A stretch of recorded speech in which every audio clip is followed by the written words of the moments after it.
spent 38 years as a licensed social worker in the state of Ohio. I've seen things that would keep most people up at night. I thought after I retired that I was done with all of it, that I could finally just be a grandfather. Grow tomatoes in the backyard, watch baseball on Sunday afternoons, leave the hard stuff to someone else. I was wrong. My son Terrence called me on a Tuesday in late August to let me know he and his wife Beverly were flying to Scottsdale for 10 days. A work conference, he said, some kind of corporate retreat for Beverly's sales team. He asked if I'd mind keeping an eye on the house while they were gone. Water the plants. Pick up the mail. Maybe have the place cleaned before they got back. Of course, I said. I didn't think twice about it. What I didn't know, what I couldn't have imagined, was that my 7-year-old granddaughter Ivy was still inside that house. Let me back up, because none of this makes sense without the full picture. My wife Pauline passed away 4 years ago. Breast cancer. 14 months from diagnosis to the end, and every one of those months was brutal in the way that only people who've been through it will understand. After she was gone, Terrence and I grew closer, at least for a while. He'd come by on weekends, bring Ivy. We'd sit on the porch, and Ivy would help me water the garden. And it felt like we were going to be okay. But then Beverly came into the picture, about 2.5 years ago. I want to be careful here, because I know how easy it is to paint a step-parent as the villain simply because they're a step-parent. That's not fair, and it's not always accurate. I've worked with enough families to know that. But Beverly was not warm toward Ivy. That much was clear from the beginning. She tolerated the child the way you tolerate a noise from the neighbors, always hoping it would stop. Terrence changed after he married her. He started canceling weekend visits. Ivy stopped coming to the house as often. When I'd call to check in, the conversations got shorter. Terrence would tell me Ivy was fine, everything was fine, Beverly had just redecorated the guest room, they were all settling in. I should have pushed harder. I know that now. I called a cleaning service on a Wednesday, 2 days after Terrence and Beverly had left for Scottsdale. I found a local company through a neighbor's recommendation. A woman named Mrs. Okonkwo ran the operation. Reliable, professional, she had good reviews online. I told her the house had been empty for a couple of days, and I needed a thorough top-to-bottom clean before the owners returned the following week. Everything, I told her. The basement, the upstairs rooms, the storage spaces, everything. She said she'd send 2 of her people Thursday morning. Thursday afternoon, my cell phone rang. It was one of the cleaners, a young woman named Petra. I could hear it in her voice immediately. Something was wrong. 25 years of intake interviews and crisis calls, you learn to recognize that particular quality in a person's voice, the controlled panic. The effort not to fall apart while still communicating something urgent.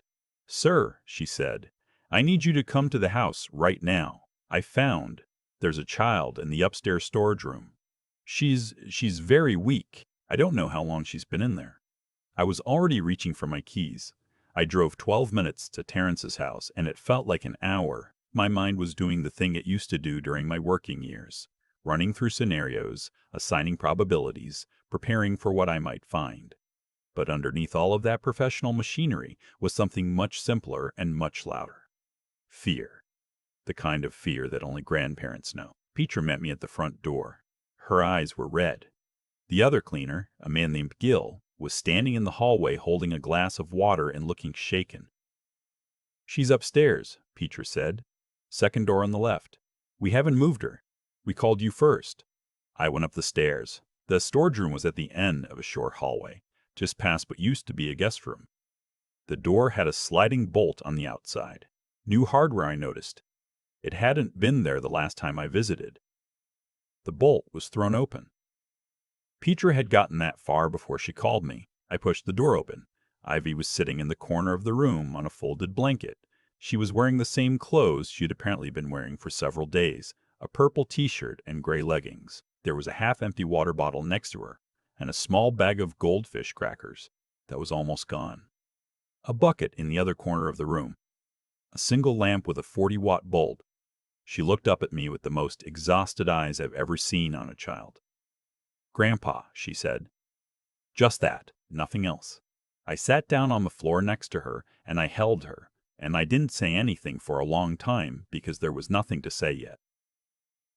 There was only the holding. I called 911 after about 2 minutes, told them I had a child showing signs of dehydration and possible malnutrition, gave them the address. Then I called Terrence. He answered on the second ring, and I could hear the pool in the background. Splash sounds.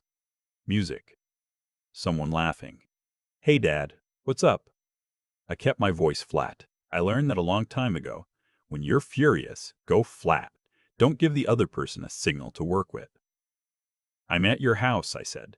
"I'm sitting next to your daughter. She's been locked in the storage room." Silence. "Terrence, how long has she been in there?" More silence. Then quietly, "Dad, it's not. It's complicated. I've already called 911. An ambulance is on the way. I need you to tell me right now if there's anything medical I should know about. Allergies, medications, anything." He started talking fast then, saying it was only supposed to be for a few days, that Beverly's sister was supposed to check on her, that the sister had some kind of emergency, and he thought maybe Beverly had arranged for someone else. He was talking the way guilty people talk when they're caught, frantically, filling space, hoping the words will somehow build a structure that makes them look less like what they are. I hung up. The paramedics were already pulling up outside. Ivy spent 2 nights at Nationwide Children's Hospital in Columbus. Moderate dehydration. Some vitamin deficiencies. A respiratory infection, probably from the poor ventilation in that room. The attending physician, a woman who looked about 12 years old to me, but was clearly excellent at her job, told me Ivy would recover fully. She also told me quietly that the child had likely been in that room for somewhere between 6 and 8 days. 6 to 8 days. Alone. 7 years old. I sat in that hospital room and I thought about all the times in my career I had written reports, filed paperwork, made recommendations. I thought about how many times I had been on the other side of situations like this one. The professional side. The detached side. The side that processes and documents and moves on to the next case. I had never once imagined I'd be on this side of it. The grandfather side. The man sitting next to the hospital bed, watching his granddaughter sleep and trying to hold himself together. I did not hold myself together. I'm 64 years old and I cried in a hospital bathroom for about 15 minutes, and then I washed my face and went back to the room. Terrence and Beverly flew back from Scottsdale the next morning, not because they rushed home after my phone call, because their conference was ending anyway. The police were waiting for them at the house.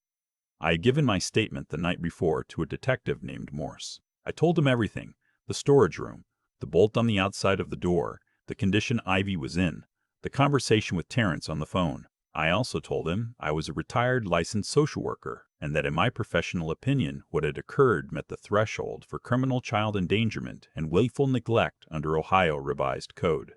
Detective Morse nodded and wrote things down and didn't tell me I was wrong. Terrence was arrested at the house. Beverly was arrested at the airport. Apparently she'd booked a connection through Denver and hadn't quite made it home yet. I don't know who tipped off Beverly. I suspect Terrence called her the moment he got off the phone with me. I don't think it made much difference in the end. Here is what came out over the following weeks, and this is the part that made my blood cold, in a way that pure anger never could. Ivy's mother, my daughter-in-law from Terrence's first marriage, a woman named Dana, had passed away 2 years earlier from a sudden cardiac event. She was 39 years old. She had a modest life insurance policy that named Ivy as beneficiary, administered through a custodial account until Ivy turned 18. The monthly disbursement was of $1,400. That money was supposed to cover Ivy's needs: medical, educational, extracurricular, whatever a child requires to grow up with some foundation under her feet. Beverly had been drawing from that account to cover a car lease payment on a BMW 5 Series. Not Ivy's car. Beverly's car. This is what I mean when I say the anger went cold. Hot anger fades. Cold anger stays. My attorney, a woman I'd worked with years ago on a case involving financial exploitation of a disabled adult, told me that what Beverly had done constituted fiduciary fraud, and that between that charge and the child endangerment, Beverly was looking at serious exposure. Terrence, as the custodial parent who had permitted the neglect and authorized Beverly's access to the account, was looking at charges of his own. I want to tell you I felt some surge of satisfaction when she explained all of this to me. I didn't. I felt tired. I felt the way you feel at the end of a very long road when you realize the road isn't actually over. The custody hearing took place about 6 weeks later. I had filed for emergency temporary guardianship the day after Ivy was admitted to the hospital, and it had been granted within 48 hours. Ivy had been with me since then. She was sleeping in the room that used to be Terrence's room when he was a boy, the same room where I'd read to him every night before bed. I walked into that courtroom as a 64-year-old retired social worker, and I sat down next to my attorney and I thought about Pauline. I thought about how she would have handled this. With more grace than me, probably, with less of the cold anger. She always had a way of staying focused on what mattered, without getting pulled into everything that surrounded it. What mattered was Ivy, the guardian ad litem. An attorney appointed to represent Ivy's interests had submitted a report that I was told was thorough and damning. The contents of the storage room. The bolt on the door. Beverly's financial misappropriation. Terrence's inability to provide a coherent account of who was supposed to be supervising Ivy during those 10 days. Beverly's sister, when interviewed, stated she had never agreed to check on the child and had not been in contact with Terrence or Beverly for over a month. Terrence did not have a good answer for any of it. His attorney argued that it was an unfortunate breakdown in communication, that Terrence loved his daughter deeply, that there had been stress in the household, Beverly's job, the mortgage, the adjustment of blending a family. The judge, a man in his 60s with the kind of face that has seen a great deal and no longer moves easily, listened to all of it without changing expression. Then he asked Terrence one question. Mr. Hargrove. Wait, I need to use the right name here. The judge looked at my son. When did you last see your daughter before you departed for Scottsdale? Terrence paused for too long before answering. That pause said everything. Permanent guardianship was awarded to me. Terrence's parental rights were not terminated at that hearing. That process takes longer and involves additional steps. But he was granted only supervised visitation, once a month, at a licensed facility. Beverly was barred from any contact with Ivy. The criminal proceedings moved more slowly, the way they always do. Beverly ultimately pleaded guilty to 1 count of child endangerment and 1 count of misappropriation of a minor's trust funds. She was sentenced to 18 months in a state correctional facility in order to make full restitution of the funds she had taken, approximately $11,200 over the course of 8 months. Terrence pleaded no contest to a reduced charge of negligent child endangerment. He received 3 years of probation, mandatory parenting classes, and a permanent mark on his record. I am not going to tell you I was satisfied by these outcomes. 18 months. Probation. For leaving a 7-year-old child alone in a room for a week. For stealing from her. I understand the law. I spent my career working within it. But understanding something and accepting it are different things, and I'm still working on the acceptance part. There's a thing that happens with children who have been through trauma. I know this professionally, and I was learning it all over again personally, where the recovery is not a straight line. It moves in waves. Ivy would have a good week, and I'd start to breathe again. And then she'd have a terrible nightmare, 3 nights in a row, and I'd be right back in the fear. We found a therapist, a child trauma specialist at a practice about 20 minutes from my house, and she has been extraordinary. I won't share details because those belong to Ivy and not to me. But I will say that watching a child slowly, steadily rebuild trust in the world is something that changes you.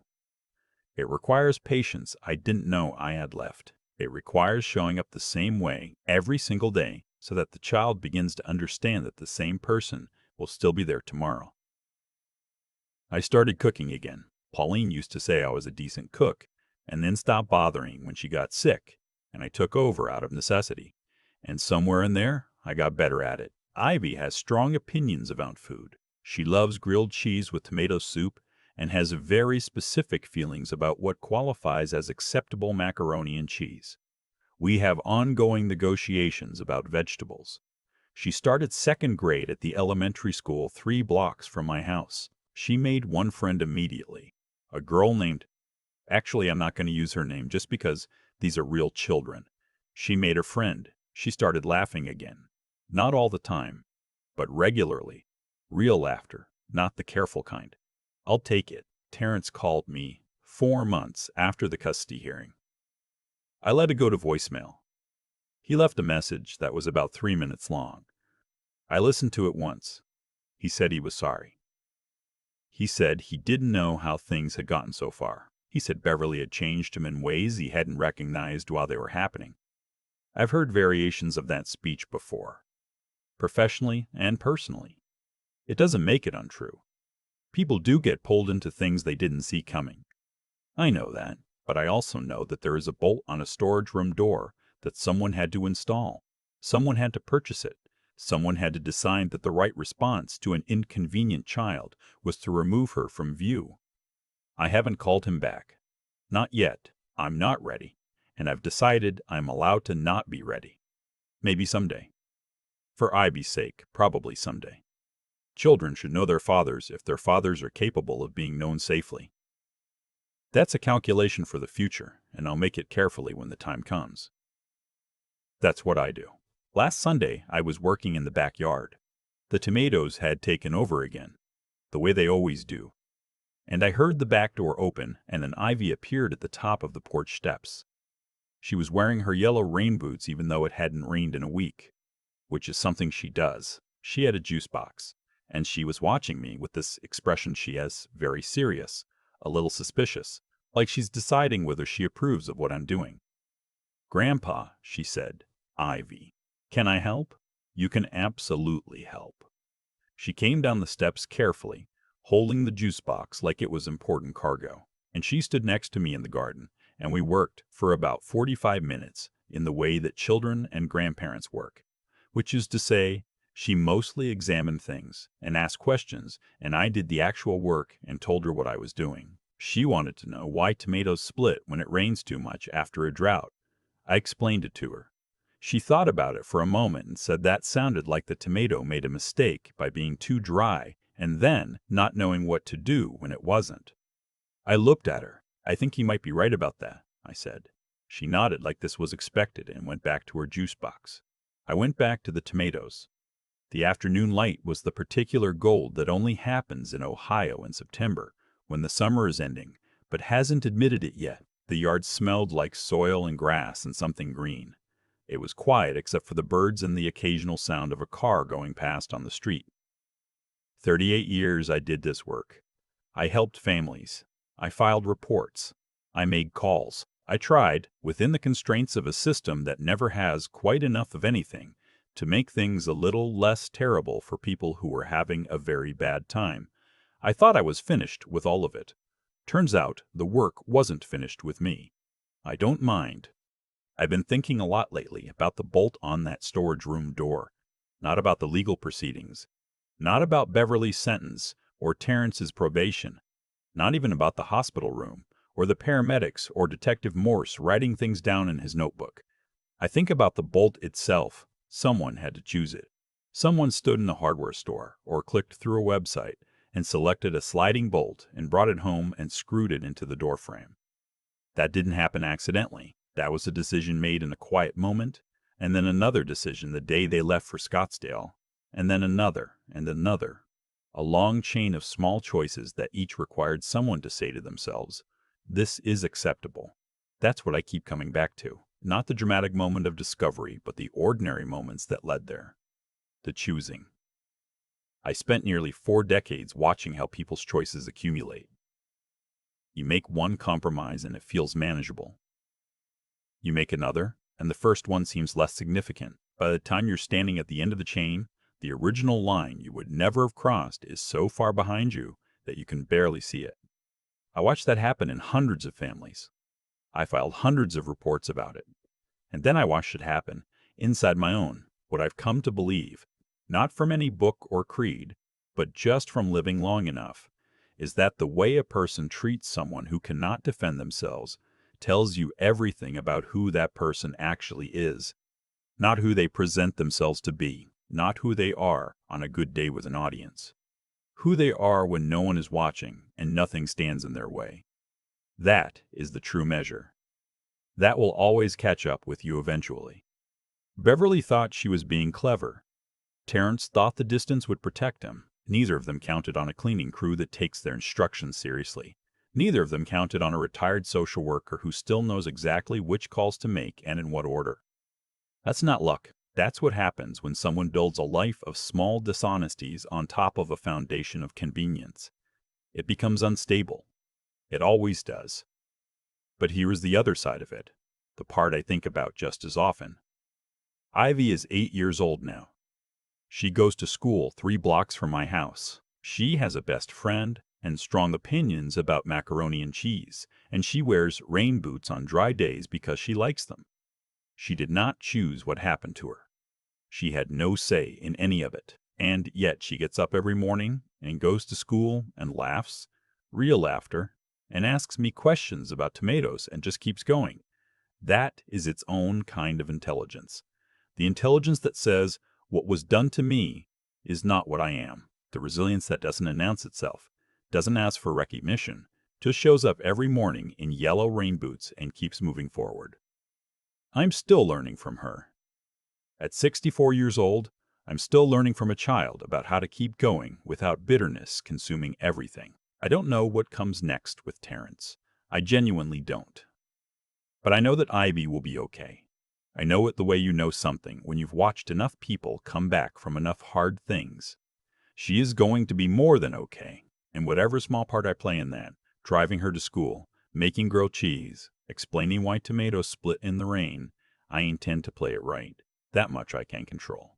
So I do.